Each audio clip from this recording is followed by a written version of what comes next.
tẹ̀lé súnà tànàbí. lójú ọ̀nà tànàbí òní sọ̀kalẹ̀ ọkùnrin tó níyàwó ńlé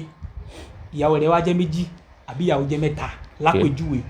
wọ́n wá nífẹ̀ẹ́ ara wọn ìdílé wọn yìí dùn fámìlì wọn yìí dùn dáadáa níbi pé ìyálé àti ìyàwó gbọ́ra wọn yìí dáadáa Inshallah. ọkùnrin òun só lè ṣe túsọ̀ ok lérí bẹ́ẹ̀dì ẹyọ kan pẹ̀lú ìyálé àti ìyàwó àwọn méjèèjì ọjọ́ wà àwọn ní méjèèjì at the same time pẹ̀lú ọkọ wọn tí wọ́n fẹ́ra wọn lẹ́gálì ni o. madala èyí tó wíwùn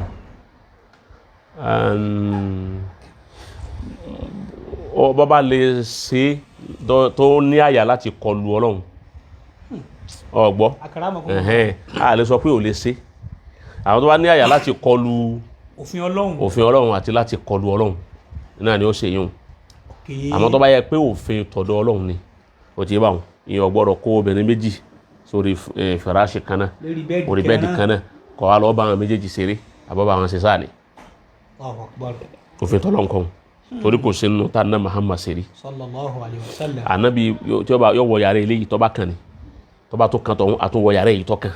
wọ́n bá kàn yìí àtúnwọ̀ èyí tó kàn kò sí nínú hadisi ànábì àbí òfin rẹ̀ lérí nípa ànábì kó obìnrin méjì sí inú yàrá kan náà ntí ànábì ọba yìí ti ṣe kò tí wọn kí ni ẹnìkan ó dé tí ó kó òun tẹ̀lé ànábì tọ́wà ló ṣerú ẹ̀ tọ́lọ́hun ò sì pawọ́ láṣẹ pé ó ṣerú ẹ̀ ọgbọ́ ìyàn gbọ́dọ̀ kó obìnrin méjì sí àmẹ́ni wọ́n bá lè ṣe yíhun a jẹ́ pé òun tọ̀hún fẹ́ béèrè kí ni àbí bá tiẹ̀ wá ṣe kí lọ́lọ́run ó ṣe gan láti gbàbínú Ọlọ́run ó ti yẹ torí pé nǹkan àbàjẹ́ náà lọ wà so ẹlòmíì lè wá rí tíra mi tó bá kiri ẹ̀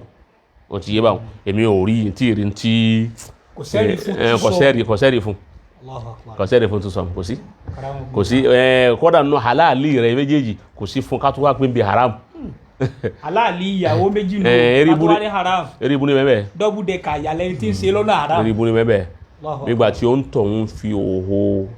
ẹnìkan hàn ẹnìkan o ti yé báwọn torí nù sẹ́rí àgàn obìnrin méjì ọgbọ̀rọ̀ máa rí òhò ara wọn.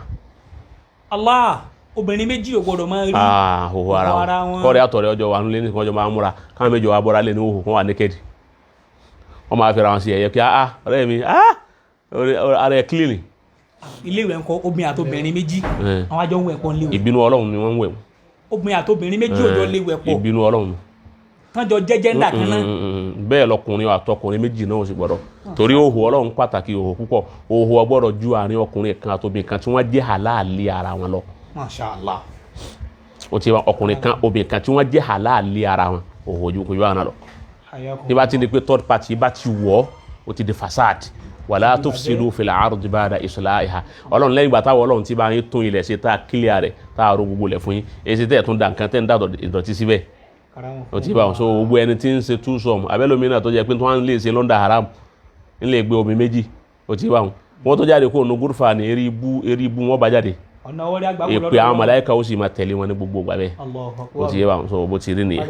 wọ́n tó ọjọ́ kọ ìyàwó lina tó ìyàwó rẹ̀ méjèèjì ò gbọ́dọ̀ ṣe bẹ́ẹ̀. má ṣe rú ẹ wọ́n jẹ́ kí sáwà gún ọdẹ bẹ́ẹ̀ wọ́n yàrá yálé lọ́tọ̀ wọ́n yàrá yàwó lọ́tọ̀. Ọlọ́run sànù assalamu alaikum wa rahmatullahi wa barakatuh.